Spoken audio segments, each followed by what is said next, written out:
안녕하십니까. 만나서 반갑습니다. 여기는 대구에 있는 천지창조조물주 염라명무전의 염라대왕 역할을 하고 있는 전정갑입니다. 오늘의 드릴 말씀의 소지는 제가 하늘의 말씀을 거역하고 제 고집대로 했는 그 중에 한 가지의 말씀을 올리겠습니다. 제가 재활생활을 하면서 어려운 고백에 있어서 노래방을 하면 돈을 많이 번다, 그런 이야기를 듣고 제가 자식이 죽어서 받은 보상비로 땅을 1600평을 사놨는 그 땅을 담보로 잡아서 1억 2천에 담보를 잡아서 했던 이야기를 하겠습니다.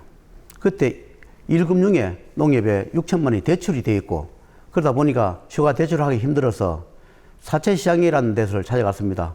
벼룩신문을 보고 사채시장을 찾아가서 가니까 이런 여러분이 계시는 그런 사무실이 있더라고요. 사채를 자기들이 직접 해주기도 하고, 또는 전주가 따로 있고 물주는 따로 있고 자기 소개하면서 중간에 수수료를 이렇게 받아서 사시는 분, 그런 역할을 하는 분도 계시더라고요. 가니까 사무실 가니까 여러분이 계시더라고요. 그래서 어떻게 왔느냐 이렇게 묻길래 제가 이런 물건이 있는데 담보를 해서 대출을 좀 내고 싶다 하니까, 그래서 이제 자기들이 조회를 해 보더니만 대출이 뭐 1억 한 2, 3천까지 대출이 가능하다, 그렇게 해서 그러면 대출 좀 내주세요 이랬습니다. 그래서 대출을 1억 2,500을 사금융에, 그러니까 사금융이 아니고 사채시장이죠. 그러니까 1금융, 2금융, 그 다음에 우리가 사금융이 아니고 사채시장, 그냥 말로 그냥 사채입니다. 그러니까 사채로 1억 2천을 하니까 수수료로 20%를 떼버리더라고요. 수수료를 20%를 떼버리니까 2천만 원을 떼버리더라고요. 그리고 이자 1억 2천에 대한 이자를 선이자로 500, 600 얼마 떼더라고요. 그 이자가 5부, 그러니까 이자가 50% 정도 되는 이자를 떼더라고요. 그래서 그 손을 1억을 쥐고 1억을 쥐고 노래방을 하게 됐는데, 그때 당시에 이제 대출을 내려 하니까 전에 앞에 드린 말씀 중에서 똑같은 말인데 그분이 노래방을 하려 하면 제가 소개를 해주겠다 해서, 그럼 소개해 주세요 하니까 칠곡에 아주 크고 좋은 노래방이 있는데 거기 해볼랍니까 이렇게 해서 그 소개해 주세요 했어요. 그런데 하늘에서 하시는 말씀들이, 제자야 그걸 하지 마라. 그걸 하면 너는 쪽박을 차고 아주 고통을 다 잃는다. 수많은 고통을 겪어야 한다. 하지 마라. 생활이 어려우면 그냥 조그만하게 그냥 해봐라 이랬는데, 그 하늘의 말씀을 거역하고 제가 현재 이 도랑을 하고 있는 여기에 노래방을 제가 계약을 했습니다.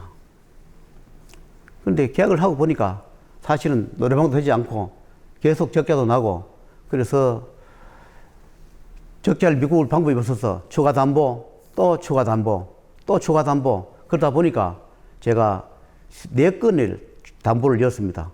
그러다 보니까 제가 자식을 죽어서 받은 보상에 그 땅도 담보를 뺏쓰고, 그 다음에 여기 말고 제가 갖고 있는 도랑, 그것도 또 추가 담보에 쓰고, 제가 살고 있는 집도 담보에 쓰고, 4건을 또 다른 집도 또 담보에 쓰고, 그러다 보니까 전부 다 사금융에다가 담보를 했습니다. 왜냐하니까 이자를 못 내니까 또 사금융 대출내가 이자 놓고, 또 사금융녀가 대출 이자를 놓고, 이러다 보니까 이자에 이자 이렇게 늘다 보니까 나중에 빚덩어리가 되어버렸습니다. 그런데 그 사금융에 내가 이제 자주 사채시장에 자주 가서 정도 들고 알게 됐습니다. 그러다 보니까 그 중에 내 일을 해주는 분이 하는 말씀이 저를 좀 봐달라 그러더라고요. 그런데 내가 그랬습니다. 아니, 사장님, 안 좋은 게 있는데, 촌을 좀 시켜줬으면 좋겠습니다. 이렇게 이야기를 하니까 그분이, 사장님이 좀 해주세요 이러더라고요. 내가 해줄 수도 있지만 돈은 사장님이 들어야 합니다. 그러니까 그분이, 내가 이 대출거든 해줬으니까 이걸로 해가지고 좀 해주면 안 됩니까? 이렇게 반 진담 반 농담을 반 하더라고요. 그건 안 됩니다 하면서 내가 여러 번 이야기를 했습니다. 그런데 그분이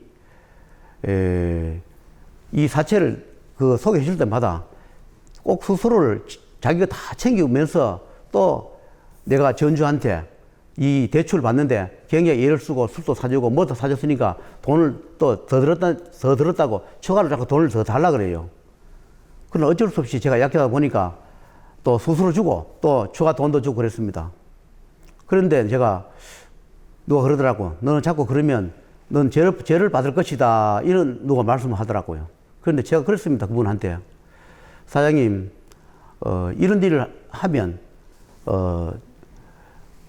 아주 어렵고 힘든 사람들, 어쩔 수 없이 이 사채 시장을 쓸 수밖에 없는 그런 사람들이 있습니다. 1금 정도 안 되고 2금 정도 안 돼서 어쩔 수 없이 사채 시장에 와서 이 돈을 빌려 쓰는 사람들, 좀 형편이 넉넉한 사람들은 정상적인 수수료를 받고 이자 받고 정말로 힘들고 어려운 사람이 오거든 수수료를 좀 적게 받으세요. 그것이 공덕을 쌓는 길입니다. 제가 죄를 갚을 길이 없다면 그래라도 공덕을 쌓아보세요. 정말로 힘들고 어려운 사람 오거든 수수료를 좀 적게 받고 해주세요. 왜냐하면 어쩔 수 없이 이런 사채시장에 내몰려서 오는 사람은 얼마나 답답했으면 오겠습니까? 그러하니 그분들을 너무 가슴 아프게 하지 말고 최대한 편리를 봐주고 좀 해주세요. 제가 여러 번 이야기를 했습니다. 그러니까 말만 그렇게 한다 하고 그렇게 하고 행을 하지 않더라고요. 그래서 제가 천도 좀 해주세요. 지금 안 좋은 게 지금 사장님 옆에 있습니다. 이런 이야기를 했어요. 그런데 불구하고 내 말 듣지 않아요. 그런데 한 번은 가니까 그 사무실 2층에 있는데 이 계단에 내려오다가 이렇게 발을 잘못 띄어서 발가락이 뼈가 부러졌다 그러더라고요. 그래서 그것이 완치가 안 된다면서 절고 있더라고요. 그래서 내가 속으로 그랬습니다.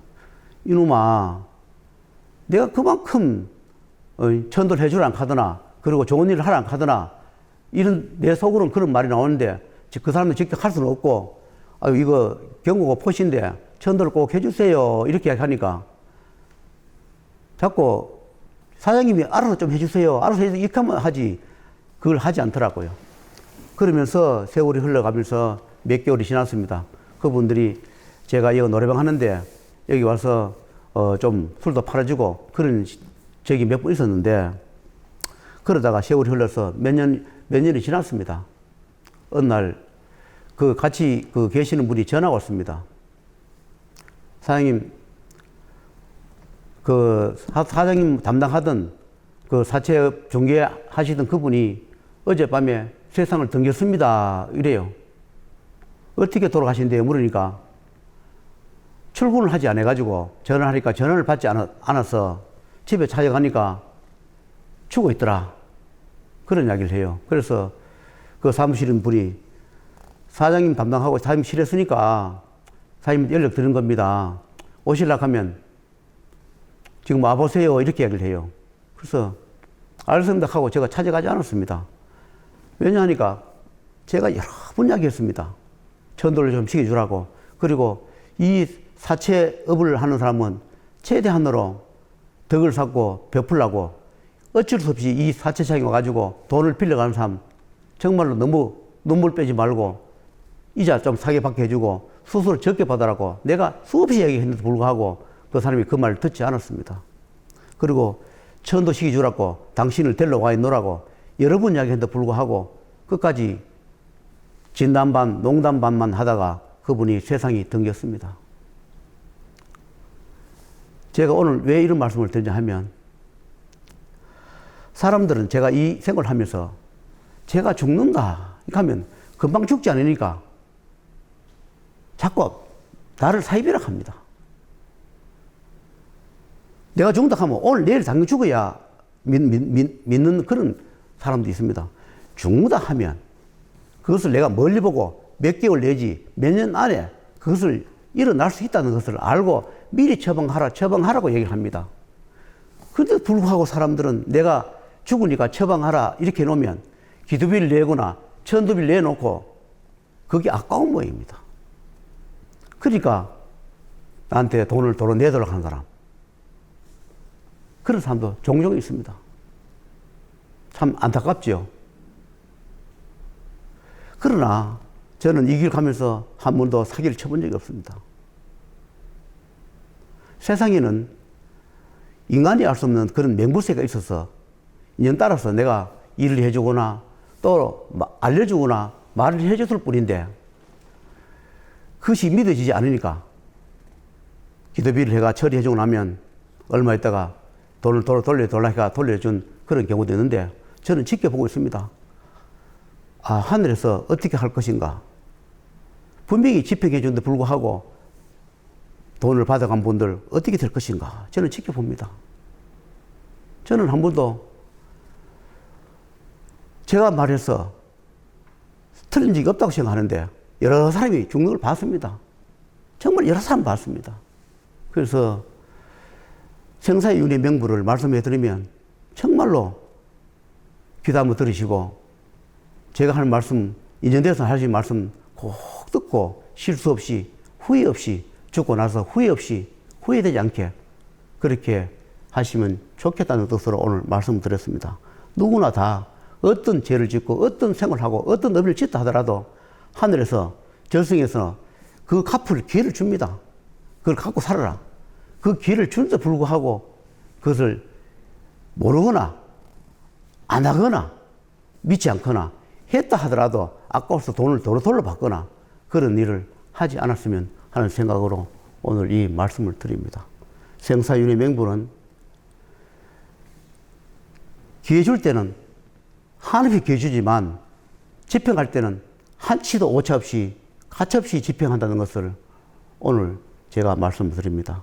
여러 가지 제가 지난 세월 겪어보면서 유추해보면 생사윤의 명분은 분명히 있으며 저승도 있고 현승도 있으며 후생도 있으며 사자도 있고 악도 있고 마도사도 있고 선신도 있고 신령신명도 하늘도 땅도 다 있다는 것을 저는 이길 가면서 조금씩 배워가면서 알아가면서 그래 살아가고 있습니다. 저도 아직 미천한 그런 사람이라 아직 도를 깨우치는 반열에 올라있지는 못합니다. 그렇게 해 가려고 노력하고 애쓰는 과정이 있습니다. 아직 성인 반열에 올라가 있지도 않다 보니까 여러 가지 시련과 고통 속에서 살아가면서 하루하루 살아가고 있는 그런 제자입니다. 인연 따라 왔다가 인연 따라 가는 것이라 좋은 인연 만나서 여러분 하는 일에 잘 되고 저도 좋은 인연 만나서 저도 잘 되고 그렇게 했으면 하는 마음과 바람으로 오늘 이 말씀의 소재를 오늘 드렸습니다. 좋은 인연이 있을 때 좋은 말씀 해줄 때 귀담아 들으시고 불행한 일을 면해가시기를 하시는 마음에 오늘 이 말씀을 들었으니 참고하시고 사시길 바라겠습니다.